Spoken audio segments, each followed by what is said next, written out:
Hello guys and welcome back to our channel. आज से हम एक न्यू वीडियो सीरीज़ का आगाज़ करेंगे जो कि होगी माइक्रोसॉफ्ट ऑफिस की स्पेशलाइजेशन। इसमें तीन मेजर टूल्स हैं जो सबसे ज़्यादा यूज़ होते हैं, और भी हैं बट हमारा फोकस मेजर तीन पे होगा, जो कि है Microsoft Word, Excel and PowerPoint. तो आज इन तीनों में भी जो सबसे ज़्यादा यूज़ होने वाला टूल है दैट इज़ माइक्रोसॉफ्ट वर्ड। तो हम उससे स्टार्ट करते हैं।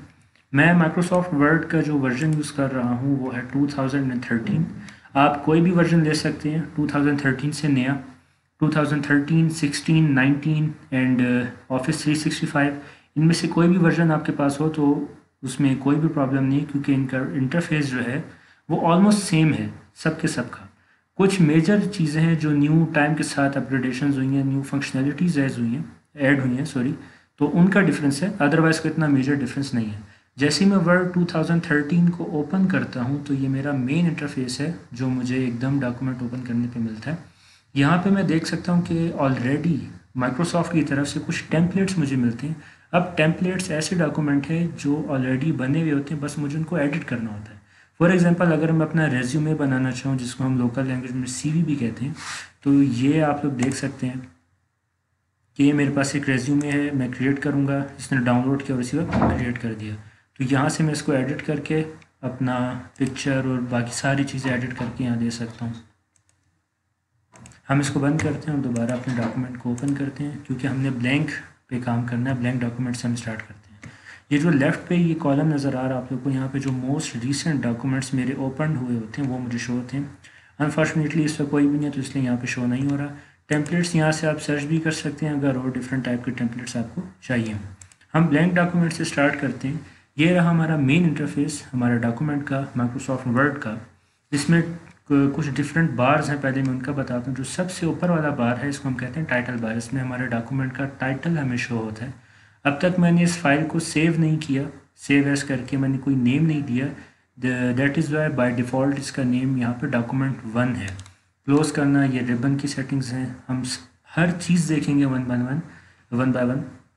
एकदम सब कुछ नहीं बता सकते, क्योंकि इसमें काफ़ी चीज़ें हैं जिनको हमने बताना है, जिनको हमने समझना है, प्रैक्टिस करनी है। तो वन बाय वन करेंगे। आज की जो वीडियो होगी इसमें मैं बिल्कुल बेसिक रखूँगा वर्ड के बारे में, वर्ड का इंट्रोडक्शन दूंगा आप लोगों को, और जो मेजर इसका इंटरफेस है, यूज़र इंटरफेस, उससे आप लोग की नो हाउ कराऊँगा कि कौन सा टैब किस लिए है, रिबन क्या है, फाइल मेन्यू में हमारे पास कौन कौन सी चीज़ें मौजूद होती हैं, और बाकी जो इन डेप्थ चीज़ें वो हम आगे आने वाली सारी वीडियोज़ में देखेंगे। तो इस वीडियो को एंड तक ज़रूर देखिएगा आप लोग। और ये वीडियो जैसा कि मैंने कहा कि बेसिक रहेगी, तो इसके हम और पार्ट्स भी बनाएंगे माइक्रोसॉफ्ट वर्ड के। उसके बाद फिर हम एक्सेल शुरू करेंगे एंड देन हम पावर पॉइंट पे आएंगे। तो स्टार्ट करते हैं वर्ड की वीडियो। सबसे पहले मैंने आप लोग को टाइटल बार के बारे में बताया। उसके बाद ये बार है जिसमें हमारे पास डिफरेंट टैब्स मौजूद हैं, home tab, insert, design, layout, इनको हम देखेंगे ये क्या है। फिर हमारे पास ये बेसिक रिबन आ जाती है हमारी, क्लिपबोर्ड, फॉन्ट, पैराग्राफ, ये डिफरेंट इसके अंदर सेक्शनिंग है, डिफरेंट सेक्शंस हैं। फिर ये हमारा वर्किंग एरिया एंड देन हमारे पास जो ब्लू कलर का बार आप लोग को नज़र आ रहा है ये हमारा स्टेटस बार है।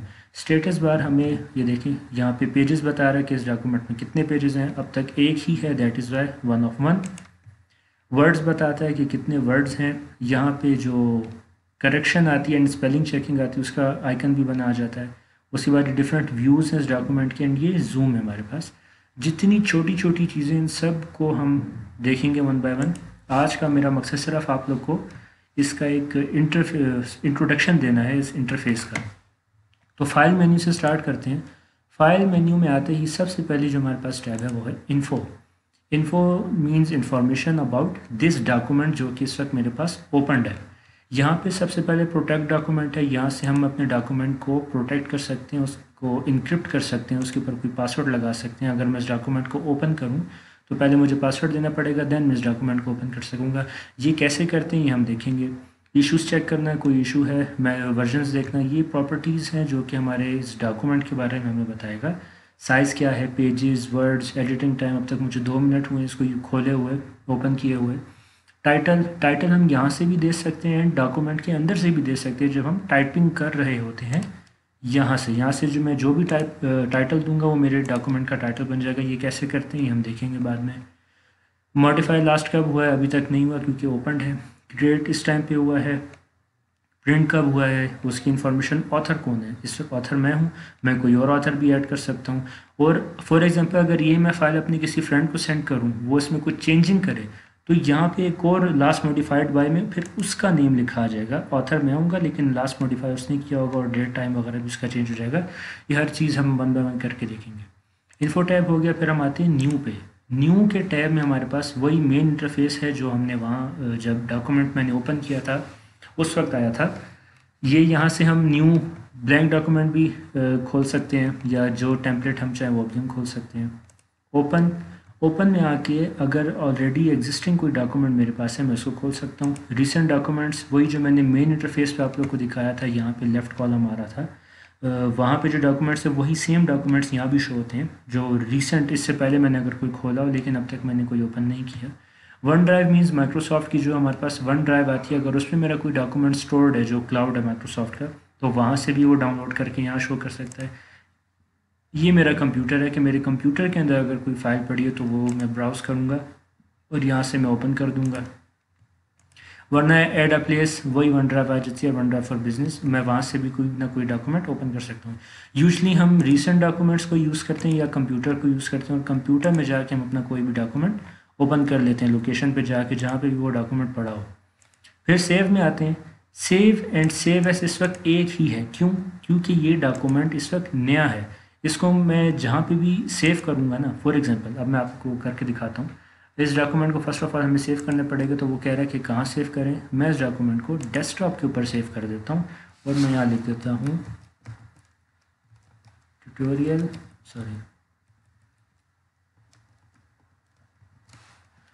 1। ये मेरा डॉक्यूमेंट स्टोर हो गया एज अ ट्यूटोरियल 1। अब अगर मैं इसमें कोई भी चेंजिंग करता हूँ तो मैं इस डॉक्यूमेंट को सेव करूँगा, ठीक है। फॉर एग्जांपल मैंने लिखा तो मैंने यहाँ पे ये शॉर्टकट है सेव करने का।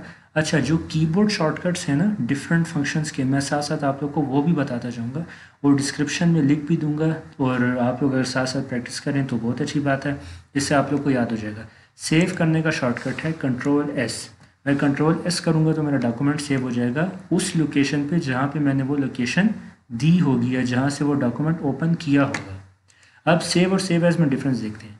सेव तो मैंने आप लोगों को बताया, डॉक्यूमेंट अगर मैंने डेस्कटॉप से ओपन किया तो अगर मैं सेव करूँगा, Ctrl+S करूँ, इस आइकन को क्लिक करूँ या फाइल में आके सेव करूँ, तो उसी जगह पर मेरा डॉक्यूमेंट जाके दोबारा स्टोर हो जाएगा।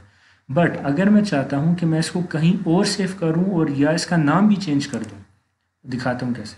सेव किया तो वहीं सेव हो गया, सेव एस करूँगा तो मुझसे दोबारा पूछेगा कि आप कहाँ सेव करना चाहते हैं। मैं इसको कर देता हूँ डॉक्यूमेंट्स में, मैं इसको सेव करना चाहता हूँ और मैं इसका यहाँ रख देता हूँ ट्यूटोरियल 1 की जगह। फॉर एग्जांपल मैं इसको ट्यूटोरियल 1.1 कर देता हूँ। तो मैंने इस डॉक्यूमेंट का नेम भी चेंज कर दिया, लोकेशन भी चेंज कर दी, तो सेम डॉक्यूमेंट अब वहाँ पे भी सेव्ड है और डेस्कटॉप पे भी सेव्ड है। लेकिन जब मैंने सेव एज किया, उस डॉक्यूमेंट का नेम चेंज कर दिया, तो देखें अब वो मेरे पास ट्यूटोरियल 1.1 ओपन है क्योंकि मैंने रिसेंट उसको सेव किया है। अब मैं चाहूँ तो मैं दोबारा अपना वही डॉक्यूमेंट ओपन कर सकता हूँ। ये देखें ये दोनों मेरे पास आ गए, ट्यूटोरियल 1 भी, ट्यूटोरियल 1.1 भी। ट्यूटोरियल 1 को वो बता रहा है कि डेस्कटॉप पे सेव है, ट्यूटोरियल 1.1 को बता रहा है डॉक्यूमेंट्स में सेव है। डॉक्यूमेंट्स दोनों सेम है but name and location change है। अब मेरी मर्ज़ी में जो भी ओपन करूँ, मैं डेस्कटॉप वाला ओपन कर लेता हूँ, ठीक है। तो इसको आप लोग देखें, प्रैक्टिस करना लाजमी है, इसको प्रैक्टिस करेंगे तो ये चीज़ें समझ आएंगी। एंड देखें मैंने पहले सेव करके दोबारा ओपन किया ना इसको, तो ये अब मुझे बता रहा है कि last modified by Hasan Shahzad, same author है और उसी बंदे ने ही दोबारा इसको मॉडिफाई किया। अच्छा जी, हम सेव एस तक आ गए थे, अब हम आते हैं प्रिंट पे। प्रिंट पे आने के लिए एक शॉर्टकट भी है जो कि है Ctrl+P। Ctrl+P आप लोग जैसे ही करेंगे तो ये प्रिंट पे आ जाएगा। प्रिंट पे आते ही ये सारा प्रिंट का एक कॉलम है अलग से, और ये जो एरिया है मेरे पास this is called print preview. For example अगर कोई आपको कहे कि अपने डॉक्यूमेंट का प्रिंट प्रीव्यू दिखाएं, तो आप मेन डॉक्यूमेंट पर रह के Ctrl+P करें तो यहाँ पे आपको प्रिंट प्रीव्यू शो हो जाएगा। और ये पेजेस चेंज करने का बार है। अनफॉर्चुनेटली इस वक्त हमारे पास अब एक ही पेज है, तो इसलिए हम पेज 1 of 1 पे ही हैं। ये प्रिंट की कमांड है डायरेक्ट, हम इस पर क्लिक करेंगे तो प्रिंट हो जाएगा। कॉपीज़ कितनी रखना चाहते हैं आपकी मर्ज़ी। प्रिंटर कौन सा है, मेरे पास कोई भी प्रिंटर अटैच नहीं है, तो बाय डिफ़ॉल्ट यही लिखा आता है प्रिंटर प्रॉपर्टीज़ में हम जाके प्रिंटर की सेटिंग कर सकते हैं। अच्छा, ये सेटिंग है कि प्रिंट ऑल पेजेस और ओनली सेलेक्टेड पेजेस। अगर मेरे पास 2 या 3 पेजेस हों तो मैं इस ऑप्शन पे जाऊंगा और जो पेज मैं चाहूँ मैं सिर्फ उसको सेलेक्ट करके वो पेज प्रिंट कर सकता हूँ। प्रिंट वन साइड या दोनों साइड्स प्रिंट करनी है। पोर्ट्रेट ओरिएंटेशन और लैंडस्केप के प्रिंट आपने किस तरह करना है, वर्टिकल या ओरिजेंटल, मतलब पोर्ट्रेट में या लैंडस्केप में, दोनों साथ आइकन्स बने हुए भी हैं दिखाने के लिए। फिर ये आता है पेज, पेज कौन सा लेना है। बाय डिफ़ॉल्ट जो माइक्रोसॉफ्ट वर्ड का है वो लेटर होता है और उसके अलावा हम A4 सबसे ज़्यादा यूज़ करते हैं। ये पेज साइजेज़ हैं, डिफरेंट पेज के साइजेज़ हैं। अगर आप कोई अलग काम करें तो आप कस्टम पेज भी सेलेक्ट कर सकते हैं या इनमें से कोई और पेपर भी सेलेक्ट कर सकते हैं। इनके साइजेज़ में डिफरेंट है, बट बाय डिफ़ॉल्ट हम लेटर रखते हैं या A4 रखते हैं, इसके अलावा हम कोई नहीं रखते। और मोर पेपर साइज में जाके हम आप जो है कस्टम पेज भी सेलेक्ट कर सकते हैं। यहाँ पे उसको कस्टम लेंथ दे दें, विड्थ दे दें और हाइट दे दें, तो आप कस्टम भी रख सकते हैं। फ़िलहाल मैं लेटर पे ही रहूँगा। फिर ये मार्जिन आ जाते हैं कि पेज पे कितने मार्जिन रहने चाहिए। इसको हम बाय डिटेल में देखेंगे क्योंकि काफ़ी डीप समझने वाली चीज़ है। अगर मैं नॉर्मल रखता हूँ तो नॉर्मल ही रहेगा। ये मैं नैरो कर देता हूँ तो देखें मेरा हेलो वहाँ पर चला गया और साइडों से इसने कम मार्जिन छोड़े हैं। ये नॉर्मल पे है। वन पेज पर शीट आना चाहिए, 2 आने चाहिए, 4 आने चाहिए, ये this is up to you कि आप क्या सेटिंग रखना चाहते हैं। पेज सेटअप हम यहाँ से भी कर सकते हैं और मेन रिबन से भी कर सकते हैं, वो भी हम देखेंगे। फिर शेयर का हमारे पास एक और टैब है फाइल मेन्यू में। शेयर में हम इस डॉक्यूमेंट को डायरेक्ट शेयर भी कर सकते हैं, जिस तरह हम सेव कर रहे थे समझे शेयर भी वही काम कर रहा है। सेव टू क्लाउड कर सकते हैं, सेव में भी हम इसको ड्राइव पे भी सेव कर सकते हैं, शेयर में हम ड्राइव पे शेयर कर सकते हैं, डायरेक्ट ईमेल कर सकते हैं, ऑनलाइन प्रेजेंट कर सकते हैं, या कोई भी अगर हमारा ब्लॉग हो तो उस पर हम डायरेक्ट पेस्ट कर सकते हैं। एक्सपोर्ट एक बड़ा इंटरेस्टिंग टूल है, इसका मैं आप लोग को एक प्रैक्टिकल भी करके दिखाऊंगा। एक्सपोर्ट का मतलब है कि इस डॉक्यूमेंट को PDF में कन्वर्ट करना। फॉर एग्जांपल अगर आपने कोई अपनी असाइनमेंट अपलोड करनी है तो टीचर आपको अक्सर कहता है कि PDF फॉर्मेट में हमारे उस डॉक्यूमेंट को आपने सेव करना है या अपलोड करना है। तो वर्ड पे आपने अपना डॉक्यूमेंट रेडी कर लिया है, क्योंकि PDF में हम डॉक्यूमेंट बना नहीं सकते, उसमें हम एडिटिंग नहीं करते PDF में। तो वर्ड पे हम डॉक्यूमेंट को बना के उसको फिर PDF में एक्सपोर्ट कर देते हैं। तो सेम यही डॉक्यूमेंट वर्ड में भी हमारे पास अवेलेबल होता है, देन PDF में भी होता है। इसका हम एक प्रैक्टिकल कर लेंगे बाद में। और फाइल टाइप हम और भी चेंज कर सकते हैं। बाय डिफ़ॉल्ट जो माइक्रोसॉफ्ट वर्ड की एक्सटेंशन है या जो उसकी फ़ाइल टाइप है वो .docx होती है। .doc भी हो सकती है, ODT भी हो सकती है, बट ये थोड़े से डिफरेंट है, लेकिन बाय डिफ़ॉल्ट docx ही होती है। और वर्ड डायरेक्ट इस फॉर्मेट को आइडेंटिफाई कर लेता है एज अ वर्ड डॉक्यूमेंट। फिर ये क्लोज़ है, क्लोज़ करूँगा तो मेरा डॉक्यूमेंट क्लोज़ होगा, लेकिन अब हमने करना नहीं है तो मैं कैंसिल कर देता हूँ इसको। दोबारा फाइल में आते हैं, ये रहा मेरा। आते हैं हम अकाउंट में। फ़िलहाल मैंने साइन इन नहीं किया हुआ। अगर मैं साइन इन कर लूँगा, अगर आपके पास माइक्रोसॉफ्ट का अकाउंट है तो साइन इन करने के बाद आपको कुछ और फीचर्स भी यहाँ पे मिलेंगे जो कि इतने काम के नहीं हैं। दैट इज़ वाई मैंने साइन इन नहीं किया हुआ। यहाँ पे बता देता है कि प्रोडक्ट कौन सी है, माइक्रोसॉफ्ट ऑफिस प्रोफेशनल प्लस 2013। और ये जो ऑफिस का जो मैंने पूरा पैकेज इंस्टॉल किया इसमें मेरे पास ये सारे प्रोडक्ट्स अवेलेबल हैं। एंड ऑप्शंस, अब ये जो ऑप्शंस का टैब है ये डिटेल वाली चीज़ है और जनरली हम इसको छेड़ते नहीं हैं, इसको कुछ भी चेंज करने का नहीं होता इसमें। जो सबसे ज़्यादा चेंज करने की चीज़ है ना इसमें, वो मैं आप लोग को बताता हूँ। एक तो वही थीम है, यहाँ से थीम आप चेंज कर सकते हैं, यूज़र नेम चेंज कर सकते हैं और इनिशियल्स चेंज कर सकते हैं। अब फॉर एग्जांपल मेरा नेम है हसान शहजाद, तो मेरे इनिशियल्स HS बने। आप इसको एडिट भी कर सकते हैं अपनी मर्ज़ी से। अच्छा, तो जो सबसे ज़्यादा चेंज करने की इसमें चीज़ है वो है सेव।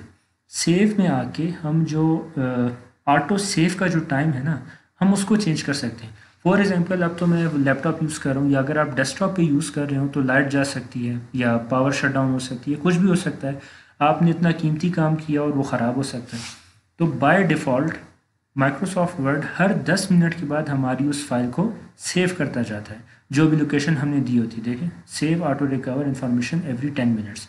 आप इसको चेंज कर सकते हैं, आप इसको कम करके 5 मिनट्स पे लें तो हर 5 मिनट के बाद बाय डिफ़ॉल्ट बैकएंड पे ही आपका डॉक्यूमेंट खुद ब खुद स्टोर हो जाया करेगा। वो आपसे बार बार पूछेगा नहीं कि सेव करूँ या ना करूँ। जिस तरह अगर मैं डॉक्यूमेंट को बंद करूँ तो ये देखें मुझसे पूछता है सेव डोंट सेव। तो वो जो मैंने अब आप लोगों को फंक्शनलिटी दिखाई, फाइल में जाके ऑप्शंस एंड देन सेव और यहाँ पे ऑटो सेव रिकवर, तो इसको मैंने 5 मिनट पे कर दिया। तो हर 5 मिनट के बाद बैक एंड पे मेरा स्टोर हो जाएगा, खुद ब खुद सेव हो जाएगा, मुझसे बार बार पूछेगा नहीं। तो ये फाइल टैब के बारे में मैंने आप लोगों को बता दिया। अब ये होम है, insert, design, page layout. Ribbon के बारे में आप लोगों को थोड़ा सा बताता हूँ और उसके बाद कर हम नेक्स्ट वीडियो से कंटिन्यू करेंगे। ये हमारे पास पूरा एक रिबन है, होम टैब का रिबन, ये इंसर्ट टैब का रिबन, डिज़ाइन का रिबन, पेज लेआउट, इसी तरह जितनी भी डिफरेंट टैब्स हैं उन सब के अपने अपने रिबन्स हैं। तो जनरली ये जो मेरे पास पूरा एरिया है इसको हम रिबन कहते हैं। अब अक्सर होता क्या है, काम करते करते रिबन एकदम गायब हो जाता है। कैसे? इस तरह से रिबन गायब हो गया। अब वो वापस अगर नहीं आए तो उसको वापस लाने का तरीका ये है कि आप दोबारा किसी भी मेन्यू पे क्लिक करें, आपका रिबन आ जाएगा और यहाँ पे कॉर्नर पे देखें पिन बनी हुई है, दैट इज़ कॉल्ड अटैच, या पिन कर दें तो उस रिबन को दोबारा से पिन कर दें तो हमारा रिबन ऑटोमेटिकली आ जाएगा। एक और वे ये है कि किसी भी टैब के ऊपर जाके मैं होम टैब पे ऐसे डबल क्लिक करें, रिबन गायब, और फिर दोबारा डबल क्लिक करें तो रिबन खुद ब खुद पिन हो जाएगा। फिर करके दिखाता हूँ, डबल क्लिक किया तो रिबन गायब हो गया। एक बार क्लिक करने से रिबन नीचे आएगा एंड दोबारा अगर मैं डबल क्लिक करूँ तो मेरा रिबन खुद ब खुद पिन हो जाएगा। यही काम करने का थर्ड वे भी है। थर्ड वे यहाँ पर है, ये जो मिनिमाइज का बटन है इसके बिल्कुल साथ ये रहा। इसको अगर मैं क्लिक करूँ तो ये देखें ऑटो हाइड रिबन। अब ऑटो हाइड रिबन में क्या है, मैं काम कर रहा हूँ, मेरा रिबन गायब है। मैं जैसे ही माउस को ऊपर लेके जाऊँगा, तो ये मेरा रिबन नीचे आ जाएगा। फिर मैं यहाँ पे क्लिक करूँगा तो रिबन फिर गायब हो जाएगा। कुछ लोगों को इस तरह से इंटरफेस पसंद होता है, अब आपकी मर्जी, आप जिस तरह से भी उस इंटरफेस को रखना चाहें। दोबारा इस बटन में आते हैं, शो टैब्स कर देता हूँ तो सिर्फ टैब्स शो होंगी, रिबन शो नहीं होगा। मैं जैसे ही किसी भी टैब पे क्लिक करूँगा तो मेरा रिबन नीचे आएगा।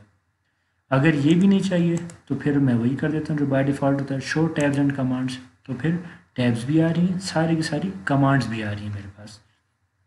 तो ये बेसिक सा इंट्रोडक्शन था। आज के लिए आई थिंक इतना बहुत है। बेसिक आप लोग को इसका एक आइडिया हो जाए, जो चीज़ें आज की इनको थोड़ा सा प्रैक्टिस कीजिएगा। बाकी होम टैब के बाद, होम टैब से जितनी भी रिबन्स हैं, जितनी उनकी डिफरेंट सेक्शनिंग है, हम इनसे स्टार्ट करेंगे। तो see you next video. Thank you.